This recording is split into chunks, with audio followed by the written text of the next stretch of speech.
মানুষের মাথাও কিছু গরম থাকে, দেখবেন যে খুব দ্রুত রাগ উঠে যায়। মরুভূমিতে যারা সৌদি আরবের শেখ বা ওই যে কাতার টাতার, এরা কিন্তু দেখবেন মানুষ অনেক ক্ষেত্রে শোনা যায় যে এরা আমাদের লোক নিয়ে খুব নির্যাতন করে।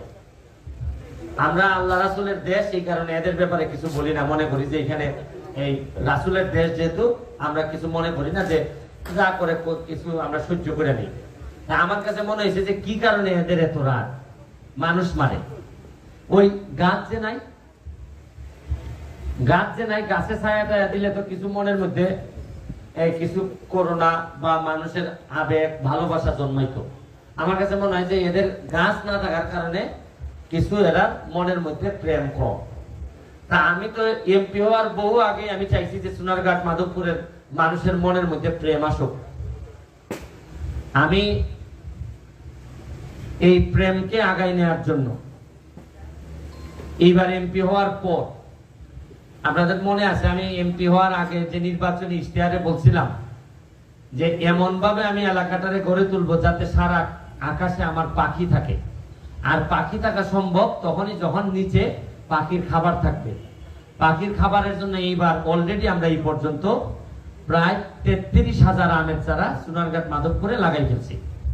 আগামী 3 তারিখে আবার 28,000 আমের চারা আইতেছে, মানে 33,000 আর 28,000 সব মিলে প্রায় 50,000 যদি হয়, 50,000 হইলে প্রতিটা চারার দাম পড়তেছে মিনিমাম 52 টাকা করে।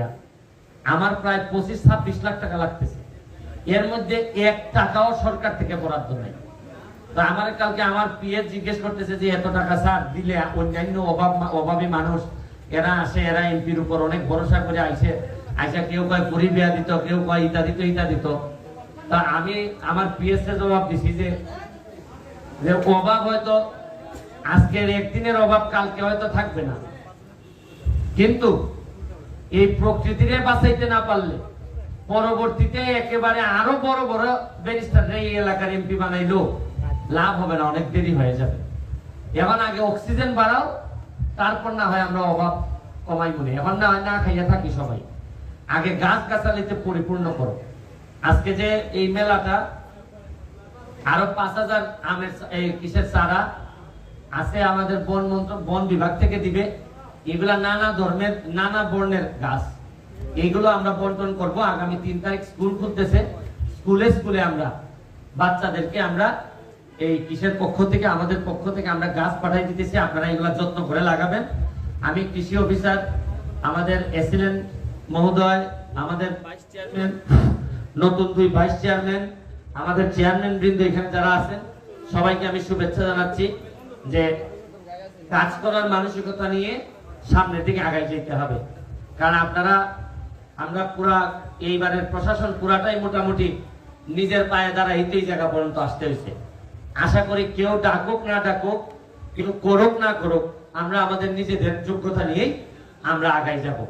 এখানে আরো যারা আছেন আমি সবাইকে আমার ব্যক্তিগত পক্ষ থেকে ধন্যবাদ জানাচ্ছি। আর আজকে একটা খেলার দাওয়াত দিচ্ছি আমাদের কসবার সাথে।